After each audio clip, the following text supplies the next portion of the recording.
Boss, kanina pong umaga, naghukay po. Naghukay po dito yung 5 block. Yan po, yan. Dito dadaan yung yung mga tubig, kaya lalagyan ko ng dito butas. Papatong yung hollow block dyan, tapos may bakal na malaki na para matibay.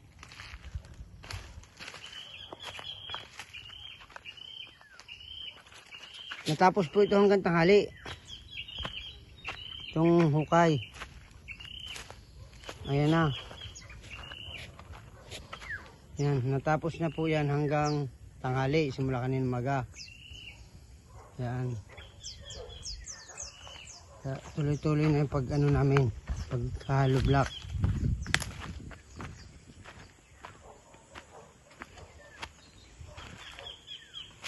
Yan, bagong hukay lang ito. Tapos ngayong hapon, naghalo kami ng 2 supot. May lahok na graba, nagpundasyon naman kami. Pundasyon, andito na kami. Ayan na. Bali 3 span yung napundasyonan. Para bukas, sahaluin yung 6 na simento. Puro wala nang halong graba muna.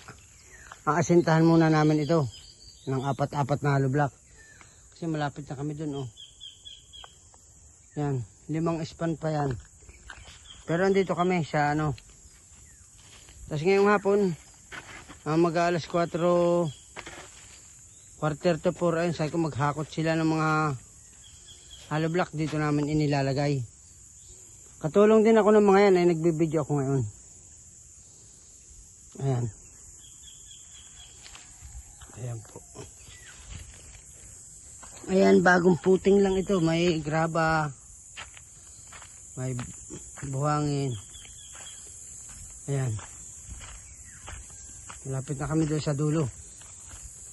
Bukas puro hollow block naman, puro asinta naman kami. Oh. Doon na baga, oh. Doon na. Ito na yung pinutol na akasya. Yung pinutol na niyog, lampas sa kami doon. Aasintahan na ito bukas. Yan. Hanggang dito na lang po ang video para makatulong pa ako paghahakot ng hollow block. Yan. Yan, puro tig-4. Ididiretso ko muna yung puro tig-4 dito. Hanggang doon. Salamat po, boss. God bless po, God bless. Bye-bye po. Salamat. Naghahakot pa po kami ng hollow block. Yan po yan. Bagong puting yan. Yan. Hanggang doon.